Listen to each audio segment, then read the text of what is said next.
언시국 TV 핫 인터뷰. 오늘은 고려대학교 법학전문대학원의 김선택 명예교수를 만납니다. 김 교수님 안녕하십니까? 네, 안녕하세요. 네. 김 교수님은 대통령 탄핵 정국마다 아주 묵직한 사회적 발언을 해오셨는데 어쨌거나 탄핵의 인용 결정이 이루어졌고 결정문도 화제가 되지 않았습니까? 네. 어떻게 보셨습니까? 뭐 결정문에 나와 있는 그 결론 부분, 네. 그러니까 그 대통령 윤석열을 파면한다. 이 주문을 얻기 위해서 우리 국민들이 정말 마음을 졸였고요.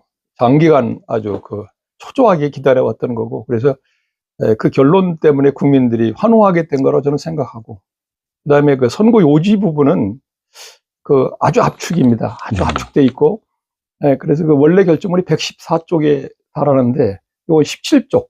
네. 그리고 이제 실제로 대통령 탄핵 사건을 둘러싼 사회적 갈등을 염두에 두고 재판관들이 국민들을 대상으로 해서 쓴 거죠. 네. 써서 그 내용만 보면 국민들 마음도 좀 어루만져 주는 부분도 좀 있고, 그리고 또 이번 사건에 대한 의미에 대한 부분도 자기들이 좀 고민해 쓰고 해서, 그리고 아주 글을 네. 국민들이 잘 설득될 수 있게끔 쉽게 그러게요. 그렇게 예. 정리를 해서 국민들에게 이렇게 잘 전달된 점은 있는데, 네.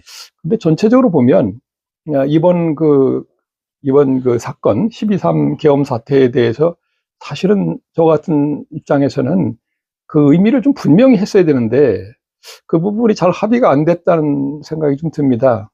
왜 그냥 결정적인 증거가 뭐냐면, 원래 이번 사건 처음에 맡았을 때 변론 준비 기일에 쟁점을 5개로 정리했어요. 그랬죠. 그죠? 예. 5가지가 이제 비상계엄 선포, 그다음에 포고령 발령, 그다음에 이제 국회 침탈, 그다음에 중선의 침탈, 그다음에 이제 체포조 운용, 이게 5개였는데 순서가 그렇게 돼 있었어요. 1, 2, 3, 4, 5로. 그런데 결정문은 순서가 바뀝니다. 그러니까 첫 번에 비상계엄 선포를 놔두고 두 번째가 국회 침탈로 바뀌어요. 국회 군경이 투입된 거, 그게 두 번째가 됐고, 그다음에 포고령 발령이 세 번째로 옮겨갑니다. 네 번째가 중선의 침탈이고 5번째가 체포조인데, 체포조도 체포조 운용이 아니고 법관에 대한 네. POC 체포할 목적의 위치 확인 지시 관여, 이렇게 돼요, 워딩이. 그리고 여기서 우리가 뭘 할 수 있냐면, 비상계엄 선포하고 포고령은 결합해서 이해해야만 이 사건의 본질을 알 수 있어요. 네. 왜 그러냐면 포고령 1호 1항에 분명히 돼 있습니다. 이 비상계엄의 목적이. 그러니까 국회와 지방의회와 그다음에 정당과 그다음에 우리 국민들의 일체의 정치 활동을 결합해서 우리나라 민주주의가 작동되는 겁니다. 네. 근데 우리 민주주의 작동의 기본적인 행위자들이 전부 다 배제돼요. 이게 포고령 1호 1항의 내용입니다. 네. 그러니까 비상계엄 선포의 목적은 바로 이 부분인 거죠. 대한민국에서 이 민주적 정치를 하는데 행위자로 참여해야 될 사람들을 다 배제하고 결국 대통령이 독재 체제를 구축한다. 네. 이게 근본적인 목적인데, 그래서 그 비상계엄 선포하고 포고령을 묶어서 판단해야 되는데 그게 분리되는 겁니다. 왜 분리가 됐을까요? 그건 왜 그렇게 했냐면, 그 비상계엄 선포와 군인의 국회 난입을 붙여놓는 것과 네. 비상계엄 선포하고 포고령을 붙여놓는 건 다른 문제가 되는 거죠. 국회 난입으로 붙여놓게 되면은 이게 부각됩니다. 국회 내에서의 여러 가지 야당의 활동 때문에 대통령이 굉장히 곤혹스러운 처지에 빠졌다. 줄탄핵 그런 논리 연장해서. 뿐만 아니라 군인들 투입의 목적이 독재 체제 구축이 아니고 국회 내의 계엄 해제 요구 결의안을 막는 데 집중된 것처럼 보입니다. 네. 또 그렇게 쓰여 있어요, 전반적으로. 그래서 이게 본질이 흐려져 버렸습니다. 그러니까 지금 말씀드린 대로 비상계엄 선포와 국회 군인 난입을 중심으로 쓰다 보니까 계속 그런 투로 갑니다. 결국 국회와 피청구인 대통령 사이에 갈등이 있었고. 그 결정문에 그러면 그런 변화의 행간이랄까요? 어떻게 보시나요? 그 부분은 결론을 보면 알 수 있어요. 결론 부분을 보면 또 어떻게 돼 있냐면, 결론 부분이 갑자기 결이 달라집니다, 본론 부분하고. 그러니까 결론은 따로 쓴 게 확실해요. 본론을 써놓고 결론 부분에 이제 사실은 이제 민주공화정 질서 파괴를 중심으로 쓰고 싶었던 재판관이 있고, 네. 아니면 대통령과 국회 사이 갈등을 중심으로 쓰고 싶었던 재판관이 대립됐을 것 같은 느낌이 들고요. 그래서 결론 부분은 이게 섞여 있습니다. 두 개가. 네. 약간 잘 안 맞는 거죠. 정합되지 않은 내용이 들어있고. 그러니까 놀랍게도 그 부분에 가면 갑자기 국회를 질책합니다. 그렇죠. 왜냐하면 예. 본론에서는 계속해서 뭐가 반복되고 있냐면 아무리 국회에서 이런저런 일을 했다 하더라도 대통령이 아주 현저하게 자의적이고 불합리한 판단을 해서 군대를 동원한 건 위헌이 유파다고 계속 강조하고 있음에도 불구하고 갑자기 결론에 가서 대통령이 야당의 국회 내 활동으로 인해서 여러 가지 국정마비 상황이 와서 이걸 어떤 식으로든 타개하겠다. 이런 판단을 한 것은 정치적으로 존중받아야 한다까지 쓰고 있어요, 심지어. 네. 그래서 국회도 그런 식으로 행동하면 안 되었다, 이렇게. 네. 그리고 피청구인 대통령도 그런 식으로 해결하려고 하면 안 되었다. 일방만의 잘못이 아니다라고 쌍방 책임을 갑자기 얘기합니다. 이 결이 안 맞아요. 타협의 산물이군요. 그렇죠. 타협의 네. 산물로 보이고요. 그다음에 더 결정적인 것은 이 결정문은 우리가 40년 만에 발생한 비상계엄 선포고 사실상의 쿠데타 행위이기 때문에 여기 이 의미를 명확히 규정해야 미래에 이와 같은 유사한 그런 행위를 막을 수도 있고 또 제도 개선에도 상당히 영향을 줄 수 있는데 대단히 아쉬운 부분입니다. 네. 알겠습니다. 그런데 앞서, 물론 이제 가정법으로 말씀하셨지만 이런 말씀도 하셨습니다. 윤석열을 파면하지 못한다면 헌재는 없어져야 한다. 이런 이제 주장을 하신 셈인데, 그래서 저는 궁금증인데, 헌재가 없었다면, 노무현 대통령은 국회 탄핵 소추만으로 파면될 수도 있었지 않습니까? 말하자면 탄핵 소추권과 탄핵 심판권의 분리, 이 문제는 어떻게 보십니까? 조금 얘기를 해야 되는데 사실 제가 네. 헌법재판소에 오랫도록 예. 사실은 헌법재판소 팬이라 할까 아니면 네. 헌법재판소 초기부터 상당히 제가 헌재를 옹호해왔고 예. 우호적이셨군요. 예. 우호적인 정도가 아니라 실제로 헌법재판소에 가서 일도 했고 네. 제 4기 재판부일 때 처음으로 우리 지금 이제 헌법재판소에 학자들이 못 들어갑니다. 네. 헌법재판소 재판관 자격을 법관의 자격을 가진 자로 묶어놨기 때문에 그래서 4기 재판부에서 별도로 규정을 만들어서 법률을 바꿔서 학자들 중에 몇 분을 모셔서 좀 이렇게 도움 받은 적이 있어요. 근데 네. 제가 초대 헌법연구위원으로 헌재에 가서 2년간 도와드린 적도 있습니다. 네. 그리고 이제 꾸준히 헌법재판소에 제가 이제 지원하거나 옹호하는 발언을 해왔던 사람이 사실은. 예.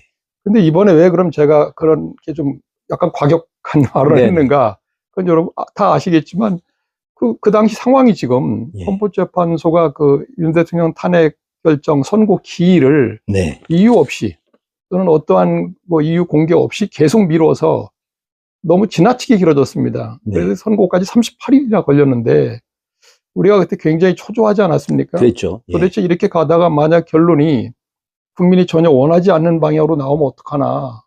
뿐만 아니라 이미 그 당시에는 선고일이 너무 지연돼서 국민이 헌법재판에 대한 불신이 네. 너무 높아지고 있었어요. 그래서 큰일 났다고 제가 생각을 한 겁니다. 네. 그래서 헌재가 만약 이런 식으로 계속하면 안 된다. 네. 강조하기 위해서 한 말이고요.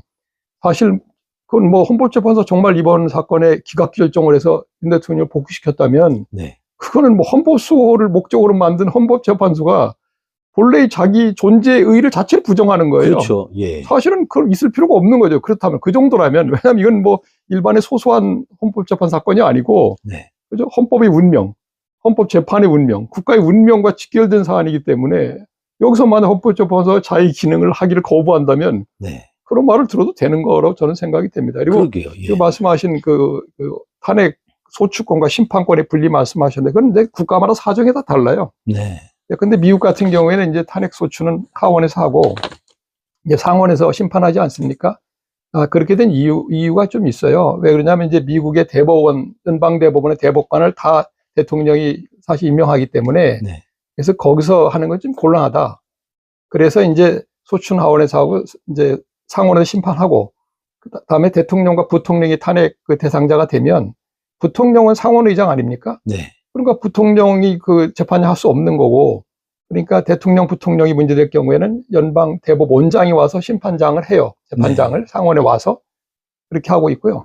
근데 우리나라는 그렇게 하지 않고, 왜냐하면 상하원이 나눠져 있지 않기 때문에. 그렇죠. 예. 그렇다고 하원에서 소추하고 심판까지 다 하기에는 좀 부담이 돼서 외국의 사례를 보면 이게 뒤집어진 나라도 있어요. 헌재를 먼저 거쳐서 위헌 판단 받고 다시 국회에 와서 네. 의결을 통해서 파면하는 경우도 있어요. 그러니까 그건 국가별로 다 다른데 우리는 이제 그렇게 안 하고 이런 방식을 취한 거죠. 국회에서 단원제이기 때문에 네. 그러니까 국회에서 탄핵 소추를 의결하고 그것도 굉장히 가중돼 있습니다. 3분의 2의 정족수. 옛날에는 우리나라 이런 구분이 없었어요. 대통령을 비롯한 모든 고위공직자가 다 2분의 1 이상이면 탄핵 소추가 됐었습니다. 옛날에는.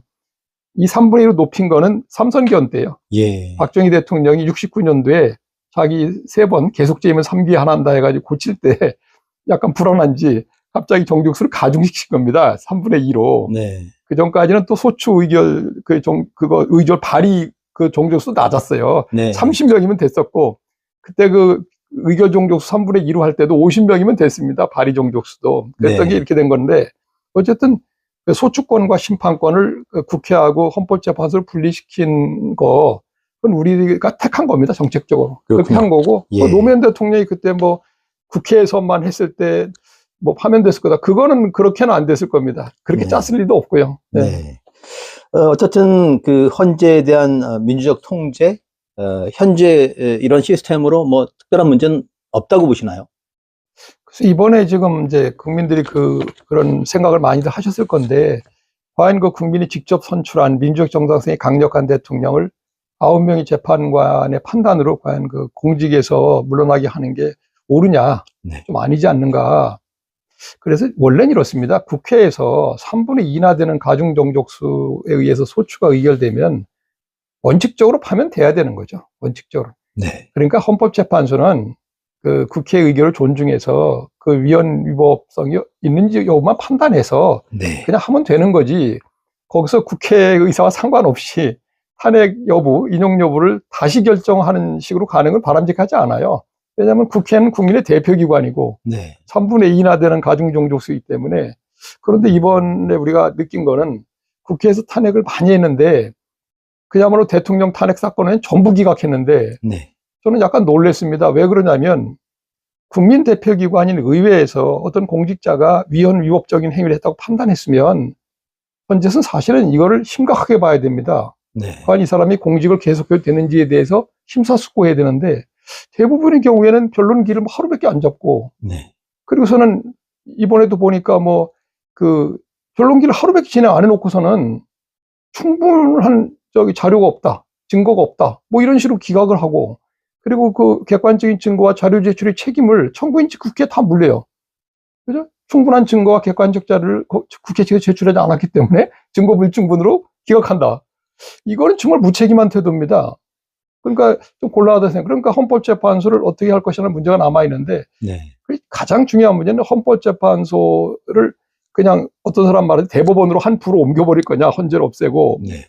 근데 이런 방향보다는 헌재가 지난 뭐 88년 시작했거든요. 88년 9월 1일부터 지금까지 공도 많이 세웠습니다. 네. 좋은 기능도 많이 했고, 특히 이제 국가 사회적으로 큰 충돌, 분열이나 대립이 있을 때 아주 평화적으로 해결하는데 좋은 기능을 했으니까 없애는 것보다는 그 헌법재판소의 구성이 큰 문제예요, 지금. 네. 이런 말씀드리면 이상하지만 옛날에 동구권에서 네. 민주화된 이후에 헌법재판소를 많이 도입했어요. 근데 특징이 하나 있습니다. 민주화가 거의 완벽하게 된 나라는 보통 헌재 재판관들을 판사 출신을 안 쓰고 거의 한 대부분을 교수들이 해요. 네. 왜냐하면 과거 독재 시대에 이미 판사들이 오염되어 있기 때문에 제대로 못할 거다 해가지고 되게 재판소장은 되게 교수가 하고, 그 교수들이 많이 들어가요. 헌법교수나 뭐 이런 저명의사들이 많이 들어가는데, 되게 제대로 민주화가 안 된 나라의 특징은 기존의 법조인 중심으로 다 짭니다. 의미심장하죠. 근데 우리나라는 87년에 민주화가 됐음에도 불구하고 헌법에다 아예 법관의 자격이 있는 사람만 재판관이 된다고 명시해서 그야말로 다 법관으로만 다 법관 일색이죠. 지금은 네. 전원 다 판사 출신으로 돼 있습니다. 그래서 무슨 문제가 있었냐면 과거부터 헌재에서 뭘 요구하고 있냐면 제발 좀 법관의 자격을 가진 애를 좀 빼달라. 이게 헌재 입장이에요. 네. 그래서 헌법재판소 재판관들을 좀 구성을 좀 다양하게 해서 특히 헌법학자가 좀 들어올 필요가 있다. 왜냐하면 헌법적 재판을 해야 될 거 아니에요. 지금 우리나라 헌법재판소는 말이 헌법재판소지 거의 민형사 재판소 같습니다. 상황이 지금. 논리도 그렇게 구성되고 있고요. 그걸 고치려면은 헌법을 고쳐야 됩니까? 헌법을 고칠 수도 있고, 네. 사실은 이제 이런 얘기하면 또 어떻게 살지 모르겠는데 법원조직법의 법관의 자격 요건을 바꿔도 돼요. 지금 전 세계적으로 보면은 뭐 예를 들면 독일 법관법에 보면 독일의 그 정규 법과대학 교수는 법관의 자격이 있다는 명문의 규정이 있어요. 네. 지금 일본도 그래요. 일본도 대개 이제 법과대학 교수들은 다 변호사 자격을 줍니다, 자동으로. 네. 그리고 심지어 일본에서 어떤 논란까지 있었냐면 법과대학이 아니고 네. 교양학부의 법학과 교수가 네. 나도 변호사 자격을 달라고 해서 소송을 한 적도 있어요. 그러니까 우리나라가 너무 이제 엄격하게 이걸 클로즈드를 해가지고 완전히 막아가지고 폐쇄적으로 운영하다 보니까 이런 일이 발생했는데 그건 쉽죠. 법률을 개정하면 되니까. 네. 법원조직법의 법관의 자격을 바꿔서 뭐 헌법재판소에 관해서만은 그죠? 헌법재판에 관해서만은 이 교수들도 네. 뭐 참여할 수 있다거나 뭐 이렇게 바꾸면 되는 겁니다. 거기에 한해서 변호사 업무를 제한해서 변호사 자격을 줄 수도 있는 거거든요. 네. 그렇게 해결하면 되는 거예요. 지금 근데 우리나라 헌법재판소 구성은 너무 법관 일색으로 돼 있기 때문에 이게 과연 법원하고 분리할 필요가 있냐 이런 말이 나오는 겁니다. 네. 그 3부 구성주의는 어떻게 보십니까? 지금 아시는 대로 하여튼 뭐 3부 구성도 이제 나라마다 또 달라요, 그것도. 네. 독일 같으면 이제 그 재판관이 16명입니다. 네. 헌법재판소 1부, 2부로 되어 있는데 8명씩이고요. 거기는 어떻게 되어 있냐면 그 전원, 16명 전원을 독일 연방의회에서 3분의 2의 다수로 선출하는 식으로 되어 있어요. 그러니까 그걸 왜 이렇게 하냐면 그 헌법재판소 재판관의 민주적 정당성 확보 때문에 그렇습니다. 네. 이제 국회의원들을 이제 거의 독일은 이제 의원내각제 아닙니까? 그러니까 예. 국회의원만 선출해요. 그러니까 그 국민이 선출한 의회 의원들이 또 3분의 2로 헌법재판관을 선출하기 때문에 민주적 정당성을 충분히 확보하고 할 수 있죠. 그렇게 운영이 되고 있는 거고. 근데 우리는 그렇게 하지 않고 이제 권력 분립적 견지, 예. 권력 균형을 더 강조해서 대통령 셋, 대법원장 셋, 국회 셋 이렇게 돼 있는데 네. 이건 약간 의미는 있어요. 왜냐하면 우리 헌법재판소의 기능 중에 국가기관 간의 권한쟁의 같은 걸 다룹니다. 그렇죠. 사실 위헌범위 심판, 탄핵 심판도 그 요소가 있어요. 그러다 보니까 세 기관에서 3명씩 해서 좀 이게 밸런스를 맞춰준다. 그리고 이제 종래 우리나라 보면 아주 주요 헌법기관은요, 대개 이 3부에서 대개 이제 3분의 1씩 해서 중앙선관위처럼 이렇게 구성들을 해왔습니다. 그리고 우리뿐만 아니라 외국에도 그런 나라가 많이 있어요. 그런데 이제 그래서 어떤 분들은 그러면 이제 헌재의 민주적 정당성을 제고하기 위해서 우리도 국회에서 다 뽑자. 근데 그게 꼭 좋은 것도 아니에요. 네. 지금 독일도 어떤 논의가 있냐면 말이 3분의 1을 국회에서 선출하는 거지 실제로는 그 국회 내 독일 연방의회 내 그 각 정당별로 어떤 협의체를 만들어서 사전에 정해놓습니다. 다음에 공석이 생기면 뭐 기민당이 한다, 뭐 기사당이 한다, 뭐 아니면 뭐 또 3인당이 한다거나 뭐 이렇게 정해서 돌아가면서 하는 겁니다. 그러니까 3분의 2 선출은 그냥 형식적으로 하는 거고요. 그뿐 아니라 작년에는 더 큰 문제가 발생했어요. 지금 독일의 그 대한당 있지 않습니까? AfD라고. 이 대한당이 자꾸 성장하다 보니까 독일 내부에서 이제 큰 걱정이 생겼어요. 네. 만약에 AfD가 3분의 1 선만 연방의회 의석을 차지하게 되면 이 사람들이 협의체에 잘 들어오지도 않고 만약에 국회에 와서 만약에 헌법재판소에서 혹시 자기는 해산할 수도 있으니까 이거 방해할 목적으로 재판관 선출을 거부하면 잘못하면 헌법재판소 기능이 정지될 수도 있다. 네. 순전히 국회에서만 뽑으니까 그런 문제가 제기돼서 개혁 논의가 활발하게 이루어졌습니다. 그러니까 우리가 이게 헌법재판소 어떻게 구성할까 하는 문제는 각 나라의 사정이나 뭐 정치적인 그 뭡니까 그 관행 같은 걸 보고 네. 정할 문제죠. 네. 알겠습니다. 이제 본론으로 하겠습니다. 이른바 개헌론으로 조기 대선 전국이 조금 잦아들었습니다만 어쨌든 개헌론으로 하여튼 그 좀 달궈진 바가 있습니다만은 개헌에 대해서 어떤 입장이신지 개헌을 한다면은 언제 어떤 과정 절차를 거쳐서 하고 어떤 내용을 담아야 한다고 보시는지 말씀해 주시죠. 그 우원식 국회의장께서 네. 그 충정은 이해할 만합니다. 뭐 네. 우리가 경험해봤잖아요. 대통령을 일단 뽑고 나면 또 개헌 안 하려고 하니까 그렇죠. 네. 대통령이 고리된 상태에서 대통령의 권한을 축소하거나 분산시키자 네. 이렇게 나온 것 같아요. 그러나 뭐 당장 또 며칠 만에 네. 초래하지 않았습니까? 그랬죠. 예. 왜냐면 뭐 시간적으로 가능한 일이 아니에요. 일단 뭐 개헌안이 나온 후에야 대통령이 공고를 20일 하고, 그 다음에 공고부터 60일 내에 국회 의결하고, 또 그 다음에 30일 내에 또 국민투표를 하는데 시간이 되겠어요? 우리가 지금 대통령 선거까지 딱 60일 주어지는데 네. 같이 한다는 게 말이 안 되는 거예요. 정치인들은 대선하는데 다 몰려갈 거고, 네. 그 다음에 또 이 60일 내에 하려면 개헌안 또 언제 만듭니까? 그러니까 어떤 사람은 38일이면 할 수 있다고 그러는데 그건 개헌안을 만드는 작업이 없는 거예요, 기간이. 네. 결국 무슨 뜻이냐면 그냥 정치인들이 자기들끼리 합의해서 개헌안을 던져줄 테니까 너희들이 공고기한 동안에 공부를 한 다음에 그냥 찍든지 말든지 하라 이런 식인데 네. 그건 아주 좋지 못한 생각이죠. 말이 안 되는 거고요. 네. 그렇게 해서는 안 됩니다. 제 생각에는 우리나라는 87년도에 이미 여야 정치인의 완전한 합의로 헌법을 만들었어요. 그때 물론 근데 충분한 시간도 없었고 또 양쪽 정치 진영 사이에 이미 대통령이 될 사람이 예정돼 있어서 네. 그 눈치 보느라고 제대로 못 고쳤어요. 대통령의 그 굉장히 강력한 권한도 그대로 남아있고 뭐 네. 독소조항이 많습니다. 그래서 고쳐야 될 부분이 꽤 있는데 근데 그때 어쨌든 여야 정치인들이 완전히 합의한 그리고 절차를 다 지켰기 때문에 이 헌법은 정당성이 상당히 높은 헌법이에요. 그래서 함부로 손을 대면 안 되고 다시 헌법을 개정하려면 이번에는 그 정치인들 합의를 넘는 수준의 정당성을 확보해야 돼요. 그건 딱 한 가지 방법밖에 없습니다. 국민을 주도적으로 참여시켜야 됩니다.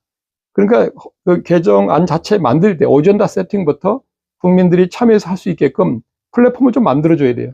네. 제가 이제 어떻게 좀 국회에 제안을 했냐면 그 60일 동안에 뭐 개헌을 다 만들고 통과시키고 발효시키는 상상할 수 없으니까 차라리 그 기간 동안에 국회에서 헌법 개정 절차법을 좀 만들어서 네. 그 안에다가 국민들이 주도적으로 참여할 수 있는 뭐 전체적인 판을 좀 짜주고 네. 그리고 국회하고 정부에서는 지원하는 이런 식으로 해보자.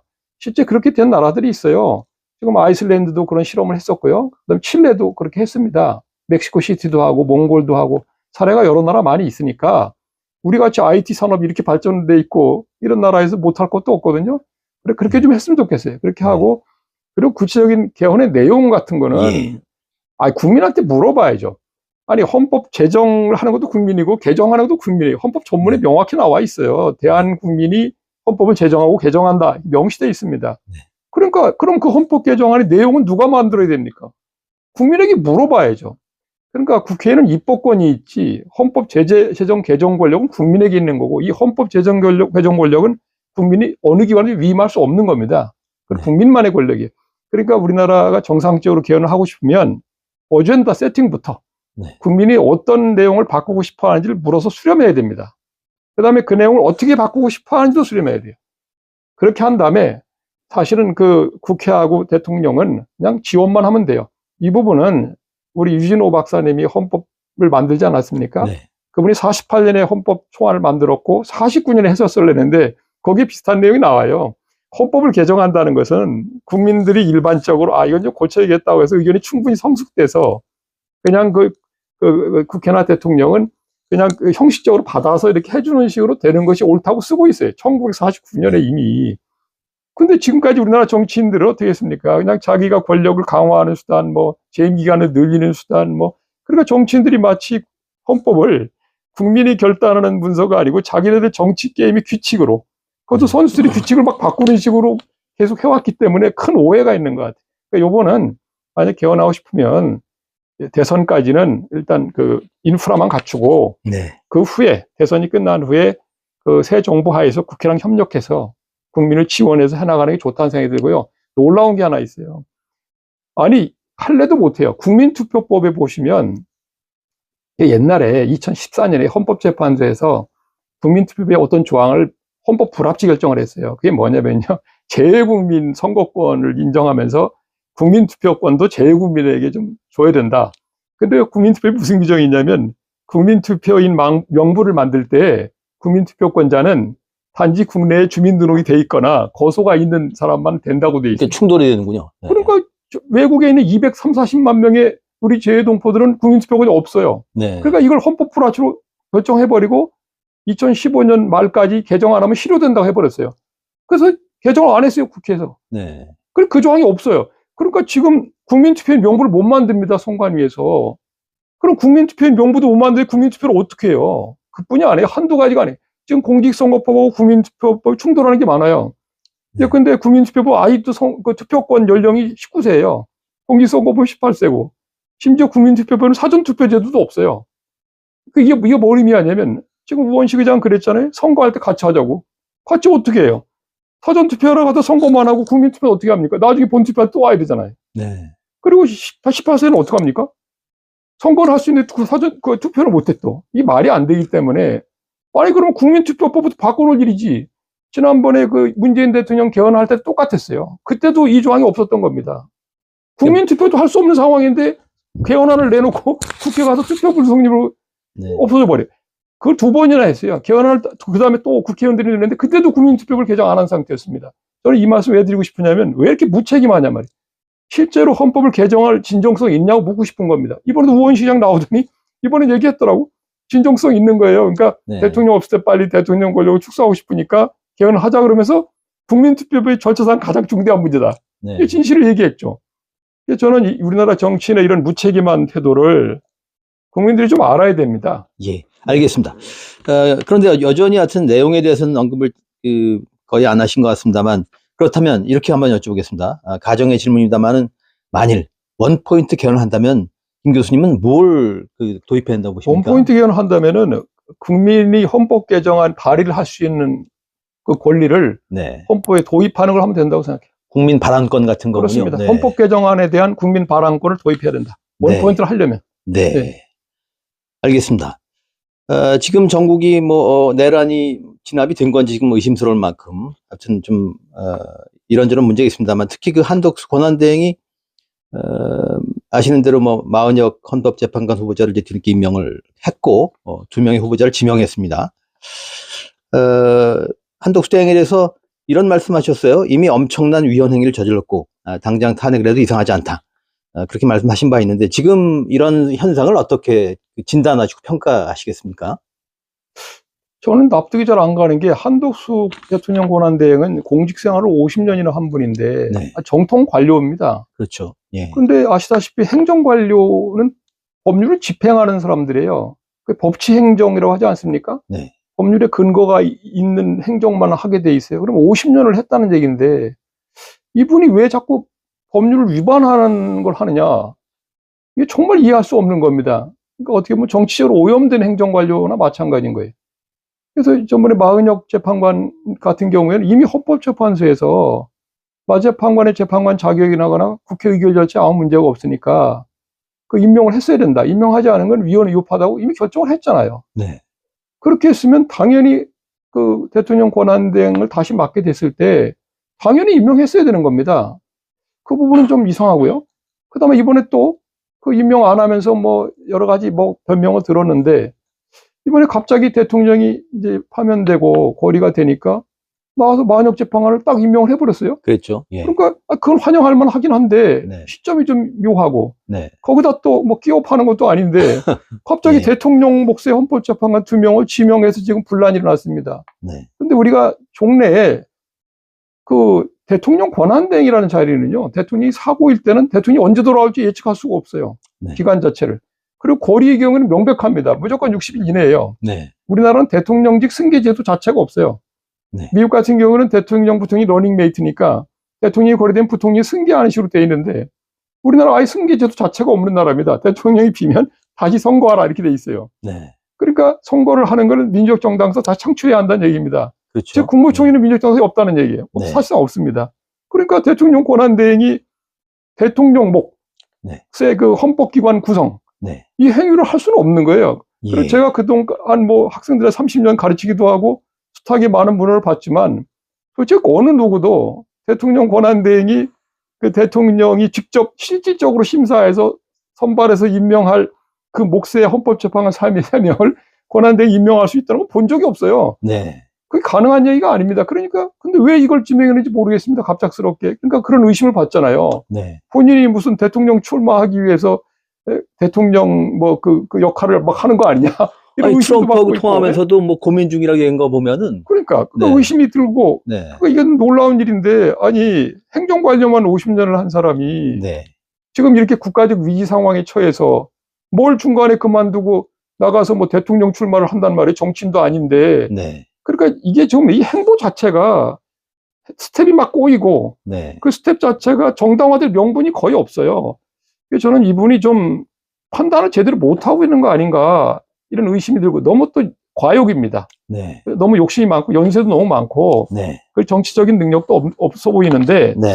좀 자제할 필요가 있다 하고 그런 네. 생각도 또 하나는 이런 식으로 대통령 권한대행이 앞으로 60일도 안 남았거든요. 50여일 남아있는 차기 대통령이 그 지명해야 될 대통령목 헌법재판관을 지명하는 거는 그 차기 대통령의 그 헌법재판관 임명 또는 그 임명을 통한 헌법재판소 구성권 네. 이걸 사전적으로 선취해서 침탈하는 행위예요. 네. 이건 어떤 의미에서 차기 대통령의 권능 행사를 불가능하게 하는 국헌문란의 의심도 있습니다. 네. 그러니까 당장 탄핵해도 네. 아무렇지도 않은 겁니다. 네. 당연한 거고. 예. 알겠습니다. 30여 년 헌법학자로 사시면서 법학도들에게 헌법을 가르치셨는데, 일반인들에게 헌법의 의미를 한 줄로 좀 설명해 주신다면 뭐라고 하시겠습니까? 너무 어려운. 우리 법학도들한테는 괴테도 그런 말을 했어요. 예. 저희 법률가들은 법이란 무엇인가를 2000년 동안 찾고 있다. 네. 괴테가 법률가였던 건 아시죠? 네. 법학 공부했던 사람입니다. 그렇게 조롱을 했어요. 2000년 동안 법이란 무엇인가만 찾고 있다. 네. 우리 헌법학자들도 뭐 저는 30년밖에 안 했는데 뭐 어떻게 알겠어요. 그런데 말씀하시면 이 정도 말할 수 있을 것 같습니다. 헌법이라고 하는 것은 우리가 누구인가, 그리고 우리가 어떻게 살 것인가 하는 데 대해서 우리 국민들이 합의해서 네. 그 정한 그런 일종의 그 사회계약이다. 네. 이렇게 말씀드릴 수 있을 것 같습니다. 네. 헌법기관인 헌재가 헌법의 이름으로 이제 윤석열을 파면했습니다. 그런데 이제 아까 87년 체제가 나름의 또 가치가 있다고 그런 말씀 하셨습니다만, 그런가 하면 나름의 또 한계도 있어 보여서 87년 체제에 대해서 나름대로 그 진단이랄까, 그 가치와 효용에 대해서 언급을 좀 하신다면 무슨 말씀을 하시겠습니까? 그래서 우리가 뭐 48년 체제, 87년 체제 뭐 이런 말씀을 많이 쓰시는데 네. 사실 48년 체제는 실패한 체제죠. 왜냐하면 48년 체제 하에서 48년부터 87년까지 40년 동안 헌법이 10개였어요, 무려. 그러니까 헌법의 평균 수명이 3, 4년밖에 안 됐고요. 네. 그 40년 동안에 독재자가 여러 명 나왔습니다. 그랬죠. 이승만 예. 박사가 있었고, 박정희 대통령이 있었고, 전두환 노태우가 있었고, 이게 완전히 실패한 거예요. 그리고 4년중임제를 채택했다가 2명의 대통령이 3선 개헌했다가 영구집권으로 2명이나 갔습니다. 네. 그리고 사실상 이 40년 동안은 거의 독재가 계속됐거든요. 그 60년에서 61년까지의 그 장면정부, 네. 고 의원내각제를 했던 그 민주정부 잠깐, 1년도 안 되는 기간을 빼놓으면 네. 40년 내내 독재였습니다. 아니, 그 체제하고 어떻게 80년 체제를 비교해요? 87년 체제는 87년 60항쟁으로 만들어져가지고 88년 2월 25일부터 발효된 거거든요. 그때부터 지금까지 40년 동안 헌법이 딱 하나였어요. 네. 그뿐만 아니라 대통령을 8번, 9번 바꿨습니다. 그리고 무려 3명의 대통령이 탄핵소추가 됐고 2명이 파면됐어요. 헌법의 이름으로. 네. 이건 대단히 성공한 겁니다. 근데 이걸 제대로 평가를 안 해줘요. 왜? 아니, 그러니까 굉장히 억울할 것 같아. 아니, 예. 87년 헌법이든 80년 체제든, 아니, 내가 이렇게 잘해줬는데, 네. 아니, 국민주권주의 이름으로 대통령 둘을 파면했어요. 네. 그리고 지금 확실하게 한국의 법치주의를 보여줬습니다. 민주주의뿐만 아니라 법의 이름으로 최고 권력자를 파면했어요. 네. 전 세계적으로 유례가 없습니다. 그리고 이 아주 극한적인 사회 대립이 있을 때 우리 네. 헌법은 헌법재판소를 통해서 아주 평화적으로 문제를 해결했어요. 네. 지금 헌법이나 헌법재판소 없다고 생각해 보십시오. 현재 이와 같은 시스템의 헌법과 헌법재판소가 없었더라면 이번 사태가 어떻게 됐을 것 같습니까? 그러니까 우리가 좀 공정했으면 좋겠어요. 그리고 이런 말 하지 않습니까? 야, 87년에서 지금까지 40년 됐는데 이제 바꿀 때가 되지 않았냐? 너무 노예한 헌법이다. 심지어 뭐 그 임무를 다 했다 그러는데 천만의 말씀이에요. 지금 미국 헌법은 236년 됐습니다. 네. 미국 헌법 본문은요, 한자도 고친 적이 없어요. 뒤로 수정된 조항만 좀 붙어 있는 거예요. 네. 추가 조항만. 그리고 일본 헌법도요, 지금 78년 됐어요. 네. 거긴 점 하나 못 바꿨습니다. 한 번도 개정한 적이 없어요. 균형 감각이 좀 필요하겠군요. 아니, 그러니까 헌법이야말로, 헌법은 기본적으로 영구성을 지향하는 법이고요. 그 다음에 헌법이 운영되려면, 네. 헌법은 개별법처럼 그 다른 여러 가지 수단들, 소송법이나 뭐 이런 게 있어가지고 이게 강제로 집행되는 법이 아니에요. 네. 헌법의 권위나 헌법의 집행력이라고 하는 것은 국민들을 비롯한 국가기관이 헌법에 대한 존경심을 가져야 되는 거예요. 미국에서는 헌법에 대해서 심지어 신앙의 대상이라고 불러요. 네. 헌법을 시민종교, 시빌 릴리전이라고 부릅니다. 그 정도로 헌법에 대한 존경심이 확보돼요. 그러니까 지금 미국 같은 경우에 트럼프 대통령이 말썽이 많으니까 대부분 이럴 때는 미국에서 어떻게 하냐면요. 원래 이 헌법을 제정했던 파운딩 파더스들, 건국의 아버지들의 정신으로 돌아가자고 나옵니다. 그러니까 미국 헌법의 정신으로 가서 다시 사태를 분석하자 이렇게 나와요. 지금 우리나라 헌법은요, 이 80년 헌법의 중요성은 어디에 있냐면 지난 40년간 이 하나의 헌법으로 운영되면서 이 헌법밖에 모르는 시민들이 엄청 많아졌어요. 네. 놀라운 일입니다. 그래서 이 80년 이후에 태어나지 않았더라도 한 80년도나 70년대 말에 태어난 사람도 헌법은 오로지 하나인 겁니다. 그래서 많은 국민들이 지금 헌법에 대한 존중심을 갖게 됐어요. 네. 이 헌법은 우리가 지켜주는 거라는 걸 또 확신하게 됐습니다. 지금 일부 연세가 든 정치인들이 옛날식 사고를 버리지 못하고, 아니, 선수들이 툭하면 왜 경기 규칙을 바꾸려고 그럽니까? 그거 자꾸 툭하면 헌법 얘기를 하는 거지. 실제로 많은 국민들의 헌법 의식과 이 연세가 든 정치인들 사이에 인식의 괴리가 발생하고 있고요. 저는 사실은 이 80년 헌법은 함부로 손댈 일이 아니고 아마 스위스 헌법 개정을 해야 한다고 생각해요. 스위스 헌법은요, 1876년도 헌법을 1999년에 바꿉니다. 그요? 말하자면 124년 만에 바꿨는데, 이 1999년에 바뀐 이 헌법은 사실은 1960년대부터 개혁 논의를 했어요, 개정 논의를. 처음엔 개정에 하도 반대가 많아가지고, 개정이 아니라 리폼이다, 네. 개혁이다, 이래서 돌파구 열었을 정도예요. 그래, 거의 40년을 토론해서 1999년에 개정을 했고, 네. 2000년 1월 1일부로, 일부러 그때 발효한 거예요. 밀레니엄 헌법이라고 부릅니다. 아니, 어느 나라는 40년을 논의하는데, 우리는 네. 38일에 한다고 그러고, 이거 안 됩니다. 그러니까 80년 헌법에 문제 있는 조항이 많아요, 사실은. 네. 그리고 시대적 사회적 변화를 반영 못한 것도 많지만 포인트는 거기에 있는 게 아니고 이 헌법이 제대로 기능하느냐, 작동하느냐, 헌법이 해야 될 소임을 다하고 있느냐를 먼저 봐야 되는 거예요. 그런 측면에서 보면 이 80년 헌법은 대대적인 성공입니다. 대단한 성공을 했고요. 그리고 우리가 이걸 아셔야 돼요. 함부로 손대면 안 됩니다. 1949년에 독일에서 헌법 만들자고 했을 때 그때 그 미국하고 영국하고 프랑스가 점령한 지역에서만 헌법 같은 걸 만들었어요. 너무 불편하니까. 그래, 헌법이란 말도 못 붙이고 기본법이라 한 거예요. 네. 그래 놓고 그 독일 기본법 146개 뭐라고 써놨냐면 이 기본법은 나중에 독일이 전체 통일해가지고 새로 헌법 만들면 그때 효력이 없어진다까지 규정했어요. 근데 어떻게 됐습니까? 1990년에 통일되니까 네. 그때 독일 헌법 학자 100명이 연판장을 연설을 했습니다. 이 기본법은 잘 작동해 왔다. 그러니까 통일을 전후해서 모험을 하면 안 된다. 그러니까 이 기본법을 계속 독일의 헌법으로 써야 한다. 그렇게 했고, 실제로 그렇게 됐습니다. 네. 그러니까 새로운 헌법을 제정하지 않고, 독일 기본법이 독일 통일 헌법으로 지금 계속 작동 중입니다. 그러니까 중요한 건 뭐냐면요. 이 헌법이 자기 국민에게 맞느냐, 제대로 국정을 통제하고 있는가, 이걸 초점으로 봐야 되기 때문에, 저는 지금 이 논의의 방향을 좀 바꿔야 된다고 생각해요. 네. 헌법이 오래됐으니까 무조건 바꾸자 그러지 말고, 이 헌법이 뭐가 문제가 있는가, 뭘 잘못하고 있는가, 어느 부분을 이렇게 생각을 해야지, 자꾸 무턱대고 그리고 항상 하는 말이 무조건 정부 형태를 바꾸자고 그러는데, 네. 터무니없는 소리인 게, 아니, 50여 이후에 지금 현행 헌법 하에 대통령을 뽑고, 지금 국회의원 임기는 3년이나 남았는데, 정부 형태를 뭘로 바꾼다는 얘기입니까? 그러니까 안 되는 얘기예요. 예. 예. 저는 원포인트 개헌한다면은 대통령 선거에 그 결선 투표제를 도입하겠다, 이런 생각합니다. 그 부분도 사실, 간단한 네. 문제가 아니에요. 그것도 잘못 알려져 있어요. 네. 지금 남미 학자들이 연구한 그 정치학자들의 연구 논문들을 보면 네. 그 결선 투표제가 이 국민의 의사를 빗나가게 만들 수도 있어요. 잘못하면. 우리가 지금 정당이 2개밖에 없어서 그 말이 나오는 건데 정당이 네. 여러 개로 나눠져 있을 때는요. 까딱 잘못하면 국민의 가장 많은 지지를 받는 사람이 2위, 3위의 결탁으로 뒤집어질 수 있어요. 그래서 그 결선 투표에 대해서 정치학자들은 네. 부정적인 의견을 가진 사람도 많이 있어요. 근데 우리나라에서는 이걸 너무 단순 논리로 생각하고 있는 겁니다. 왜냐하면 그건 저 때문에 그래요. 그 노태우 대통령 당선될 때 야당에 김대중 씨하고 김영삼 씨가 분열되면서 네. 전두환 정권에서 분열을 시켰죠, 사실은. 분열시키면서 겨우 30몇 프로 당선되면서 대통령이 저렇게 정당성이 약해서 어떡하냐. 근데 계속 그렇게 돼 왔잖아요. 지금까지 과반수 얻은 건 박근혜 전 대통령밖에 없어요. 이런 문제가 제기됐지만 결선 투표제는 심각하게 고려해 봐야 됩니다. 한국 같은 정치 풍토에서 결선 투표가 들어왔을 때 어떻게 작동할까? 어떻든 예. 지난 대선에서 결선 투표제가 이미 도입돼 있었다면 윤석열 대통령은 출연하지 못했을 거라 생각합니다.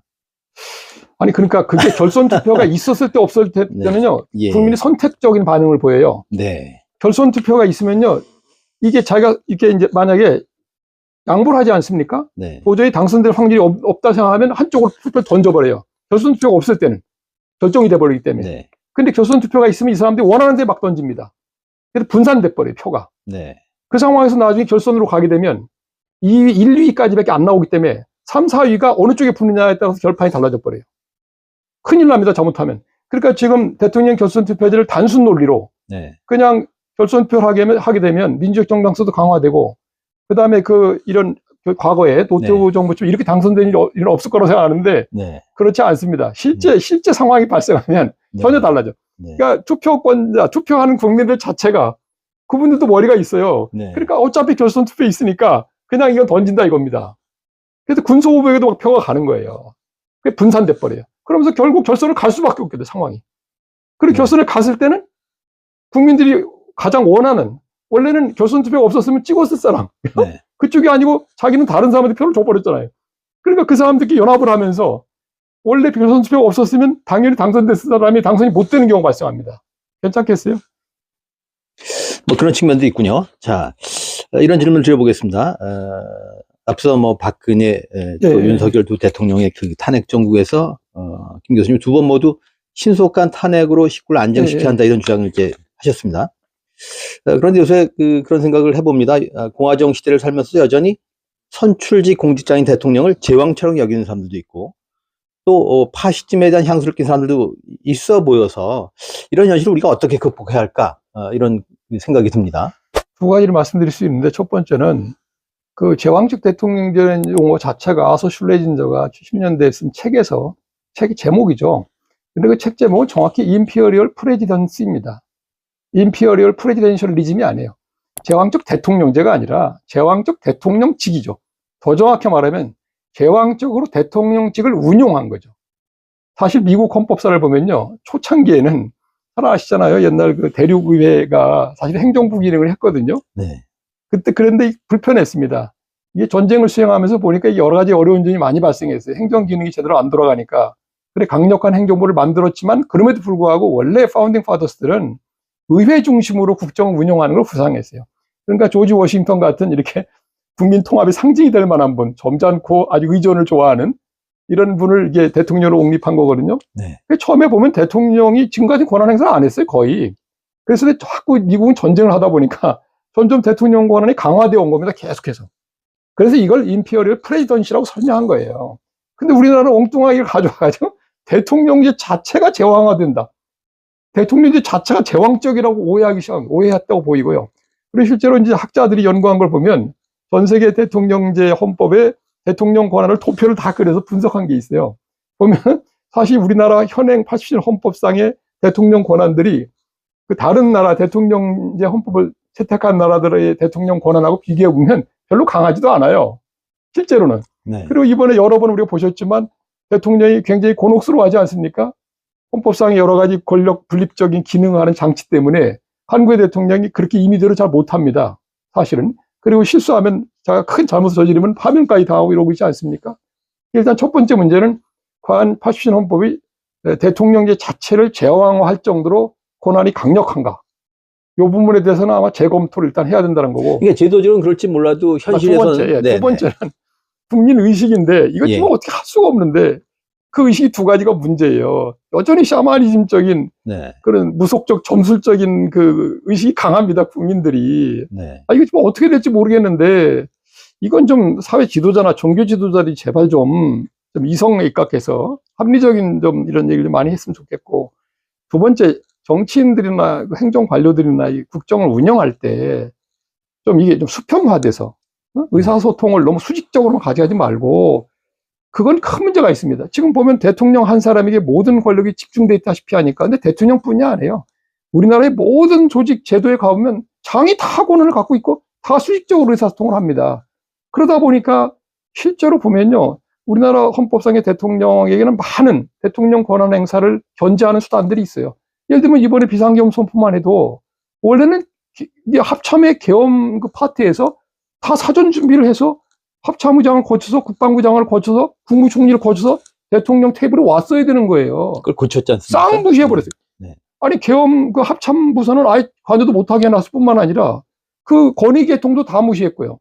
그 다음에 당연히 국무회의 안건으로 만들어서 소집을 그렇게 하고 안건을 상정해서 심의를 해서, 그죠? 절차를 거친 다음에 거기다 부서를 다 받고 그걸 또 관보에 공고해야 돼요. 하나도 안 했어요. 그리고 그걸 또 국회에 통보해야 됩니다. 그리고 이번에 국회에서 계엄 해제 의결을 할까 말까 하는데 이게 통보가 안 왔으니 해도 되는 자를 통했다는 거 아니에요? 이거 해야 되나 말아야 되나? 대통령이 일단 보내야 될 거 아니에요. 와서 그 다음에 뭘 할 수 있는데 보내지 않았는데 이거 해도 되냐? 이렇게 절차를 다 무시해버리니 깡그리.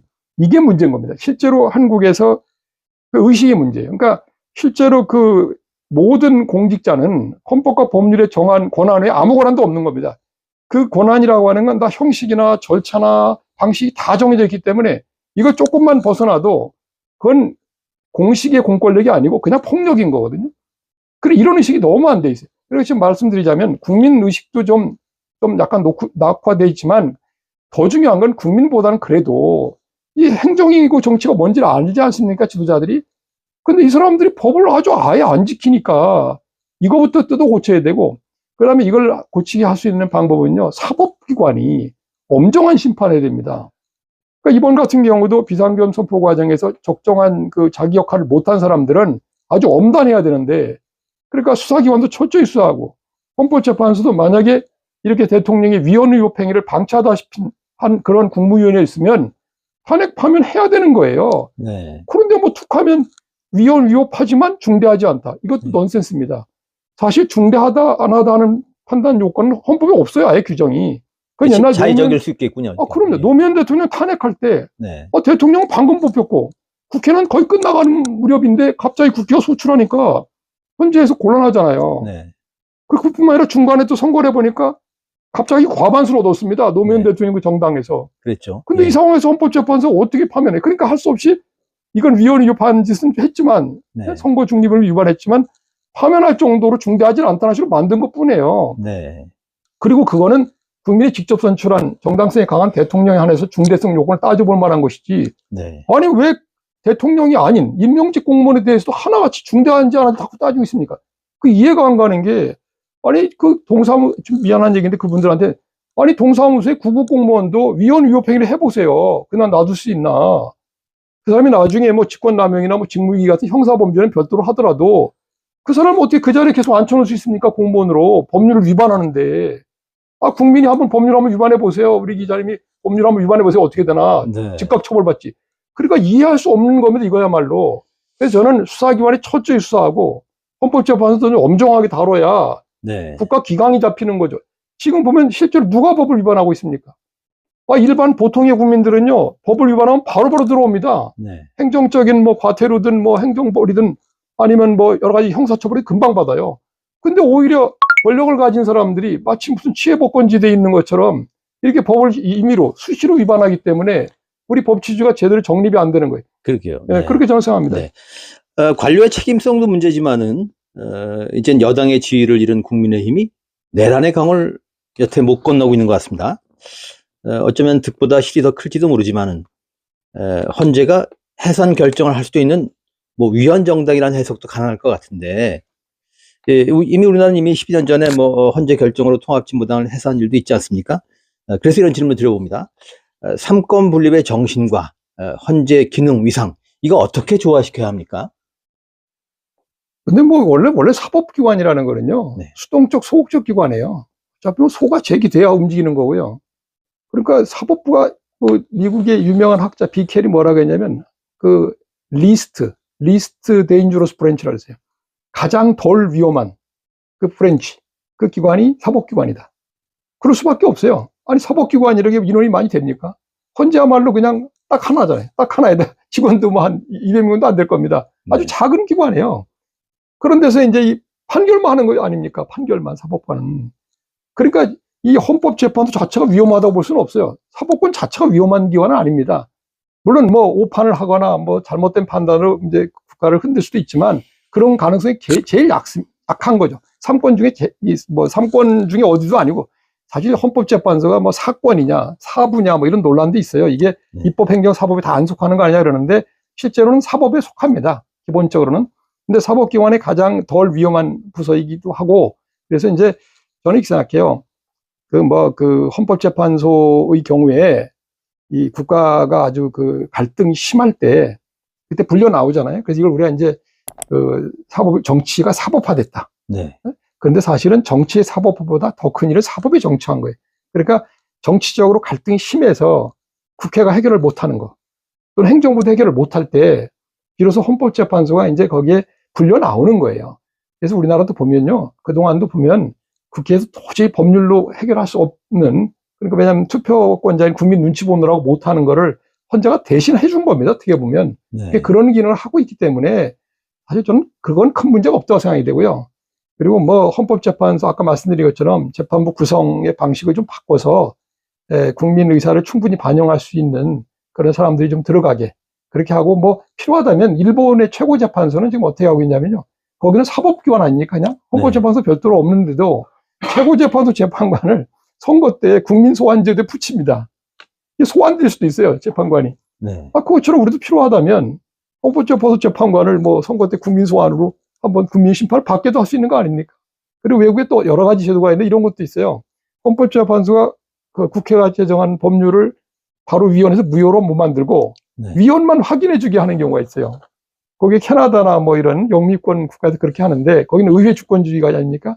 그래서 거기서 위원만 확인하고 네. 그러면 국회가 그걸 바꿔도 되고 안 바꿔도 돼요. 그러니까 국회를 돌려보내는 거죠. 근데 국회가 만약 안 바꾸고 있다가 다음 선거에서 지면 국회 의석구도가 바뀌면 이제 고칠 거 아니에요? 근데 의석구도가 유지되면 안 바꿔도 돼요. 뭐 이런 식으로 결국 헌법재판소 위원만 확인하고 그 최종적인 법률에 대한 결정을 의회에 맡기는 시스템도 있어요. 그러니까 이건 우리가 헌법재판제도를 적정히 바꾸면 큰 문제는 안 될 겁니다. 그렇게 뭐 헌법재판도 그렇게 위험한 기관은 아니에요. 네, 알겠습니다. 대륙법의 본산인 독일에 유학해서 박사학위를 이제 받으셨습니다. 지금 시대적 맥락에서 우리나라가 독일의 역사적 경험으로부터 얻을 수 있는 교훈이랄까 시사점, 나아가서 독일 연방 헌재에서 우리가 배울 게 좀 있을까요? 상당히 많죠. 상당히 많습니다. 뭐 독일 유학한 하도 오래돼가지고 근데 이렇게 말씀드릴 수 있을 것 같아요. 네.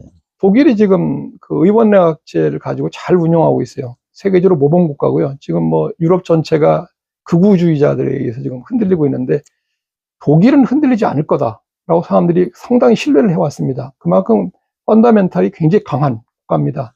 그리고 뭐 경제적인 것도 튼튼하고 인프라가 그런 나라고 거의 뭐 유럽의 그 가장 맹주처럼 그렇게 움직이고 옛날에 그 나치스 때 그렇게 유럽의 범죄를 저질렀음에도 불구하고 유럽 전체의 국가들에서 받고 있는 신뢰도도 높고 그런 정도의 어떤 그 파워도 갖고 있습니다. 근데 독일에서 배워야 될 건 뭐냐면요. 이렇게 뭐 순전히 권력만 추구하고, 그죠? 권력 지향적으로 이렇게 행동하지 않고 정치인들이 사실은 그 자신이 국가적인 어떤 태스크를 해결하는 사람으로 그렇게 인식하고 있어요. 그러니까 어떤 자기의 뭐 지위라든가 뭐 권력이라든가 이런 향유한다는 개념이 별로 없어요. 독일 한 사례로 쉬운 사례가 뭐냐면 독일 정부 비행기. 독일은 정부기라고 그럽니다. 대통령기, 뭐 대통령 비행기, 뭐 총리 비행기 이런 거 없고요. 정부기가 몇 개 있고 그걸 돌아가면서 쓰고 있고요. 사실 뭐 총리가 쓰는 비행기도 겨우 좀 좋은 게 있다는 시설이 그냥 뭐 샤워할 정도 시설 하나밖에 없어요. 그러니까 이렇게 완전히 일을 하는 겁니다. 독일 정부 관료들은 그냥 일을 하는 사람들이에요. 이런 인식이 확고하게 박혀 있고. 그 다음에 이제 또 독일은 굉장히 또 이렇게 돼 있어요. 부처별로 다 나눠서 책임 관리를 합니다. 책임을 져요. 총리는 그냥 조정만 해요. 그 다음에 독일은 의원내각제를 하면서 이제 주로 당이 많다 보니까 선거를 하고 나면 연립정부를 안 만들 수가 없어요. 그럼 연립정부를 구성하기 전에 이 사람들이 뭘 하냐면 몇 달 동안 막 토론을 해가지고 몇백 페이지짜리 만듭니다. 정책을 만들어요. 정책을 어떻게 할 건지를 다 짜서 그걸 그냥 인터넷에 올려버립니다. 그러니까 독일은 정부가 구성되면 앞으로 몇 년 동안 누가 그 각 부처를 맡고 어떤 정책을 할지 국민이 다 알아요. 그러니까 국민이 감시하기도 좋고 나중에 심판하기도 좋습니다. 그러니까 예측 가능한 정치가 이루어지고 있는 겁니다. 그리고 독일 정치는 갑자기 뭐 윤석열 대통령처럼 혜성같이 등장할 수가 없어요. 구조가. 왜냐하면 아주 나이 어린 아이들 10대 때부터 벌써 정당에 가서 청년당으로 활동을 합니다. 그래서 거의 그러니까 30대 장관을 할 수 있는 게 벌써 30대 장관들을 보면요. 10년 이상씩 다 정당 활동한 사람들이에요. 그러니까 정치를 잘 알고 그리고 정치인으로서 어떻게 해야 되는지 압니다. 그러니까 간단히 말하면 룰링 앤 서빙, 룰링 is 서빙이란 말이 되어가지고 봉사할 줄 알아요. 독일의 정치인들 제가 만나보면 행정관료 완전히 다릅니다.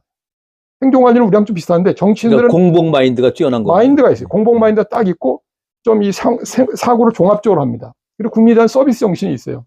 전혀 달라. 그러니까 그런 걸 배워야 돼요. 독일의 국민들이 갖고 있는 의식 굉장히 비판적입니다. 독일 애들은 원래 비판을 잘해요. 뭐 거기가 철학자 입고 가서 그런지 모르겠는데 그냥 비판입니다. 뭐 어디 가나 비판해요. 자기가 지지한 정도 막 비판합니다. 그러니까 독일 국민이 전체로 갖고 있는 그런 비판적인 지성, 그 다음에 또 독일 정치인들이 갖고 있는 그런 그 공직 마인드, 이런 것들을 많이 배워야 되고, 그 다음에 시스템, 독일의 정치, 행정 이런 시스템을 좀 배워야 됩니다. 그게 배울 게 굉장히 많이 있다고 저는 생각하고, 한마디로 연방헌법재판소를 보면 독일 연방헌법재판소요. 사실 우리가 독일 연방헌법재판소를 모델로 했는데 한 사례를 들으면요. 우리가 지금 통진당 해산하지 않았습니까? 네. 심지어 우리 헌법재판소 재판관들이 독일에 가서 독일 연방헌법재판소 재판관들 앞에서 우리가 통진당 해산하는 걸 막 설명하고 뭐 이렇게 했었어요. 그때 독일도 큰 문제가 있었어요. NPD라고 독일 국가민주당이 그때 해산 심판이 계류돼 있었어요. 두 번째로. 그래서 거기에 도움이 될 수도 있었는데 독일은 어떻게 했습니까? 그 NPD는요, 우리 그 통진당보다 훨씬 위험한 정당입니다. 그 사람들은 막 살인 청법자를 고용해서 그런 이상한 짓도 하고 아주 범죄적인 일도 많이 한 정당인데 해산을 안 했습니다. 해산을 안 하고 그 정치 자금을 보조하는 거, 그것만 변경했어요. 헌법까지 바꿔서. 그래서 그 정치 자금 보조를 안 하는 걸로 네. 그렇게 바꿔놓고 그냥 유지했습니다. 그 이유는 뭐냐면 독일의 그 NPD라는 독일 그 국가민주당 걔네들은 정권을 잡을 확률이 없기 때문에 위험하지 않다는 판단한 거예요. 네. 그걸 생각하셔야 돼요. 그러니까 제가 뭘 생각하냐면 뭐 통진당 해산한 걸 잘했다 못했다 떠나서 그게 그렇게 위험했는가? 과연 그 사람들이 우리 의회를 뭐 다 장악하거나 또 대통령직을 장악할 만큼의 세력이 되었는가? 네. 이거 진지하게 고려하지 않았다는 거예요. 예. 어쨌든 우리나라에도 그렇게 아주 그 뭡니까? 그 극단적인 정당이 있을 때 그 극단적인 생각을 가진 사람들도 있을 수 있단 말이에요. 그럼 그 정당을 좀 표면으로 좀 지표면으로 끌어낼 필요도 있고 또 우리 이데올로기 스펙트럼을 넓히는 데 도움이 돼요. 그런 게. 네. 그래서 저는 무슨 생각이 드냐면 이런 것도 배워야 됩니다. 그러니까 우리나라 헌법재판소를 좀 바꿔야 돼요. 너무 그 민사 형사 재판하던 판사들만으로 다 깔아놓으니까 이분들이 그러네요. 헌법 네. 마인드가 없어요.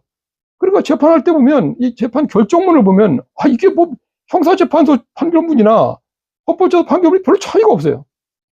네. 그럼 뭐 하러 듭니까 헌법재판소 이런 말이 막 나오는 거예요. 그 전에 저기 헌법재판소 소장들 역대 소장들은요. 야, 이거 헌법재판하고 일반 재판은 좀 달라야 된다. 네. 노력들을 많이 하셨어요. 근데 점점 나빠지고 있습니다. 과거에는 그래서 저 아시죠? 우리나라 헌법재판소 초대 재판부를 보면요. 한병채 국회의원도 들어있어요. 네. 처음에는.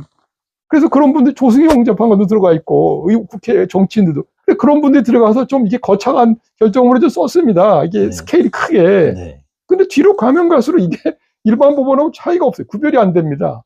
그래서 마치 그냥 대법관 지위에 있는 그런 법관의 자리를 늘린 것처럼 되고 있어요. 이거 네. 심각한 문제입니다. 그래서 우리 한국 헌법재판소가 발전하는데 오히려 장애가 되고 있어요. 이런 부분도 독일의 경우를 좀 배워야 돼요. 독일의 그 연방헌법재판, 지금은 이제 판사들이 많이 됐지만 보통 독일의 연방헌법재판소 재판관은 초창기에 어떻게 했냐면요. 그 지위를 확보해주기 위해서 독일의 대법원, 연방 대법관 중에서 뽑았어요, 몇 명을. 그래 놓고 헌법재판소 재판관하고 대법관 중에서 헌법재판소 재판관의 지위를 우선으로 했습니다. 그래서 이 상을 확보해줬어요. 독일 연방헌법재판소는 독일 연방대법원보다 더 위에 있는 거를 미리 확보했고요. 그리고 독일 연방헌법재판소 소장을 비롯해서 상당히 중요한 파트에 독일의 헌법학 교수들이 많이 들어갔습니다. 네. 그래서 이 수준이 굉장히 높게 나온 거예요. 그러니까 독일 연방헌법재판소의 판결문의 수준이 굉장히 높습니다. 그래서 권위를 완전히 확보한 거예요. 근데 우리는 거꾸로 한 거예요. 우리 헌법재판소하고 대법원이 있을 때 처음부터 대법원의 대법관으로 가지 못할 것 같은 분이라고 그렇게 자기들이 평가해가지고 그런 네. 분으로 헌법재판소를 막 구성하지 않나. 그리고 지금은 가면 가서 더 안 좋아지고 있는데 이런 건 배워야 돼요. 그러니까 우리가 이게 문제가 뭐냐면요. 자꾸 자리 욕심, 뭐 권력 욕심을 내지 말고 대한민국이라는 국가가 굴러갈 수 있게끔 정상적으로 굴러갈 수 있게끔 국가기관도 만들고 기관도 그런 분들로 구성해서 국민에게 봉사하게 만들어야지. 아니 엉뚱한 재법에만 관심 있으면 어떡합니까? 네. 네. 그러니까 그 헌재 재판관의 구성을 다양화해야 된다. 이런 그렇습니다. 법원 조직 꼭 바꿔서 실현할 수 있다 이런 말씀. 아니 원래 대법원도 다양화해야 돼요. 예, 옛날에 이런 그렇죠. 독일이 어떤 일이 있으면 전에 헌법재판소 재판관 뽑을 때요. 수잔네 베어라고 독일 베를린 대학의 여성 학자인데 그분이 저 레즈비언이었어요. 그분을 넣으면서 우리는 뭐 아마 동성애자를 넣는다면 난리 날 겁니다. 그분을 넣으면서 동시에 독일의 그 뮌헨 지역, 바이에른 지역이 아주 극보수거든요. 거기 아주 보수적인 재판을 같이 넣습니다. 네. 원래 이런 거예요. 왜냐하면 국민이 굉장히 다양하게 형성되어 있기 때문에 그 다양한 의사를 반영하려면 네. 그렇게 같이 다 넣어줘야 되는 네. 겁니다. 근데 우리는 한마디만 요번에 보세요. 네. 아 이번에 지금 탄핵 사건을 둘러싸고 무슨 보수 재판관이 뭐 진보 재판관이 그래서 마 재판관 같이 어떻게 멀쩡한 분이거든요. 그렇죠. 그분이 예. 판사를 30년 했단 말이에요. 네. 그리고 저 판사 되기 전에 뭐 30년 전에 무슨 뭐 동아리 활동을 했다는 걸 시비를 걸면 어떻게 합니까? 대한민국의 판사들이 임용될 때 신원지 얼마나 철저한 줄 아세요? 굉장히 엄격합니다. 국정원에서. 그리고 30년간 판사하면서 이미 대한민국의 공직자로 충분히 자격이 검증된 사람을 저 사람은 진보다. 그리고 재판관이 됐어. 이게 말이 되는 얘기. 이런 건 좀 독일을 좀 네. 배워야 됩니다. 정치 공세죠. 그런데 오늘 그 김 교수님한테서 우리가 이제 경제 펀더멘털 얘기를 많이 합니다만 네. 사법 시스템도 펀더멘털이 중요하다. 이런 말씀 그렇죠. 같습니다. 네, 그렇습니다. 예. 알겠습니다. 이 마지막 질문인데요. 이제 조기 대선 선거일이 그 6월 3일 네. 확정됐지 않습니까? 그래서 드린 질문인데, 선거에 임하는 정치권이랄까, 주권자 국민들에게, 좀 당부랄까, 주문을 하신다면 어떤 말씀을 하시겠습니까? 아니, 정치인들의 당부는요, 아니, 지금 도대체 경선에 나오겠다는 후보가 왜 이렇게 많습니까? 아니, 그 사람들이 대부분 지방자치단체장들인데, 지방자치단체장 선거할 때 약속 안 했어요? 자기 그 주민들에게 봉사하겠다고? 아니, 그래도 양심이 좀 있어야 이 사람들이. 저는 놀랍니다. 우리 한국 사람들이 공직의식이 정말 형편없어요, 정말. 이게 그렇게 그냥 보도 그냥 하세요, 편집할 때. 형편없습니다. 아니, 이런 공직자들이 우리 대표라고 믿을 수나 있습니까? 난 너무 놀랍고요. 정치인들이 공직에 나설 때는, 그 기억나시죠? 옛날 조순 시장이 뭐, 이게 써갖고 다니던 거, 네. 뭐도 버리고, 나도 버리고, 뭐, 가족도 버리고, 다 버려야 된다. 그게 옳은 생각이에요. 그냥 공직에 있는 동안은 자기 모든 사적 이익을 버리고, 오로지 충성을 다해야 돼, 국민에게. 네. 지방자치는 주민에 충성하고. 그래, 정치인들한테 말씀드리고 싶은 건, 그, 피데스 푸블리카라는 게 있어요. 그러니까, 퍼블릭 트러스트. 퍼블릭 오피스 이즈 퍼블릭 트러스트입니다. 그죠? 국민의 신임.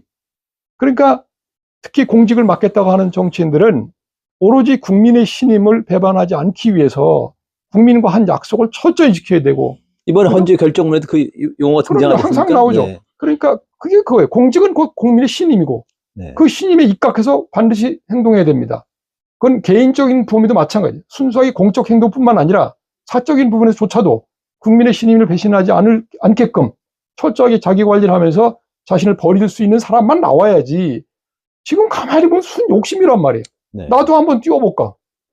아니, 이런 태도로 임하면 우리가 뭘 미래를 기약할 수 있겠어요. 정말 큰 걱정이고요. 그 다음에 국민들한테는 좀 그 선구안을 좀 가지자. 우리가 그러니까 야구에서 네. 아니 투수가 막 10명, 20명 막 쏟아져 나오고 있는데 그 사람들이 공을 막 던질 거 아닙니까? 좀 봐서 네. 미리미리 좀 강판시키고 좀 뭐 영양가 없는 사람들, 능력도 없고 욕심만 가득한 우리 그걸 봤으면 좋겠어요. 만약에 대통령 선거니까 대통령이 돼서 5년만 할 사람 첫 번째. 그죠? 영구히 하겠다는 욕심을 가질 만한 사람은 좀 빼고 그리고 5년도 못할 사람들이 좋긴 좋은데 일찍 지칠 사람 저는 그렇게 이렇게 이상한 짓 해서 쫓겨난 사람 말고 5년도 버틸 사람을 했으면 좋겠어요. 그러니까 최선을 다해서 공직에 투신하다 보면 5년이면 사실은요 완전히 소진될 기간입니다. 그렇게 봉사할 사람 오로지 밤잠 안 자고 24시간 오로지 국가와 국민 역사를 위해서 헌신할 사람 그래서 5년도 채우기 힘들 정도로 열성을 다해서 복무할 사람, 즉 국민에게 그런 말 있지 않습니까? 오로지 국민에게 복무할 사람인지 아닌지만 기준으로 하고 특히 이번에는 겸손한 사람 뽑았으면 좋겠어요. 그죠? 그냥 봉사자기 때문에 그죠? 자기를 내세우지 않을 사람. 옛날에 이명박 대통령이 처음에 탁 나오자마자 그렇게 하지 않았어요? 대통령 당선자라 쓰지 말고 대통령 당선인으로 써주십시오. 그래서 제가 그때 칼럼을 썼습니다. 아니 멀쩡히 법률에 당선자로 되는데 왜 당선인이냐고. 그때부터 그 태도가 틀린 겁니다. 아니 당선자면 어떻고 당선인이면 어때요? 그러니까 저는 이런 생각이 듭니다. 좀 자기를 철저히 낮춰서 국민을 좀 섬길 만한 사람으로 그런 걸 기준으로 좀 찾았으면 좋겠습니다. 자기를 주장하고 뭐 권력을 막 부리고 또 국민이 군림하려고 하고 이런 사람을 사전에 좀 걸러서 그죠? 5년도 벅찰 만큼 열심히 할 사람 그렇게 봐야 될 것 같고요. 그다음 이번에 또 이런 거 제일 중요한 거 이번에 윤석열 대통령이 교훈을 하나 줬습니다. 거짓말하는 사람을 좀 걸렀으면 좋겠어요. 예. 윤 대통령이 무슨 거짓말을 했냐면요. 이런 거짓말을 했어요. 그분이 대통령 당선되기 전에 여러 가지 거짓말을 했는데 그중에 대표적인 게 그런 거 아닙니까? 자기가 대통령이 되면 옛날 노무현 대통령 하듯이 그죠? 많은 민간 전문가들을 이렇게 모셔가지고 국정을 같이 운영하겠다. 마치 참여정부 비슷하게 거기에 속은 국민도 많아요. 저희는 대통령실을 옮길 때 야, 저렇게 사무실로 옮기는 거 보니까 정말 그렇게 하나 보다. 거기 사무실이 되게 많잖아요. 청와대랑 달라서. 네. 하나도 안 했잖아요. 제가 깜짝 놀란 게 아니 저렇게 거짓말을 밥 먹듯이 하면 어떡하나. 그러니까 저는 이번에는 국민들이 그 허튼 공약, 허튼 소리 하는 사람, 그죠? 거짓말을 하는 게 분명해 보이는 사람 좀 걸렀으면 좋겠습니다. 그게 좀 믿을 수 있는 그죠? 정치인의 거짓말을 국민이 좀 예리하게 골라서 좀 공직을 못 맡게 좀 했으면 좋겠습니다. 알겠습니다. 윤 대통령이 대통령실 이전한 건 주술 때문이었죠. 주술. 그러니까 네. 그것도 얼마나 웃깁니까? 네. 그것도 기간을 좀 두고 해야지. 그게 예. 단박 가면 어떡해요. 옮기는 건 좋아요. 네. 청와대에서 권력자들이 많이 독재했으니까 네. 옮기는 건 좋은데 그렇게 옮기면 안 되죠. 여러 가지. 예. 그렇게 중요한 국가시설을 옮기는데 누가 그렇게 하루아침에 합니까? 그러니까 네. 그것도 너무 엉터리죠. 네. 알겠습니다. 언시국 TV 핫 인터뷰. 오늘은 고대 법학전문대학원의 김선택 명예교수를 만났습니다. 고맙습니다. 네, 고맙습니다. 네.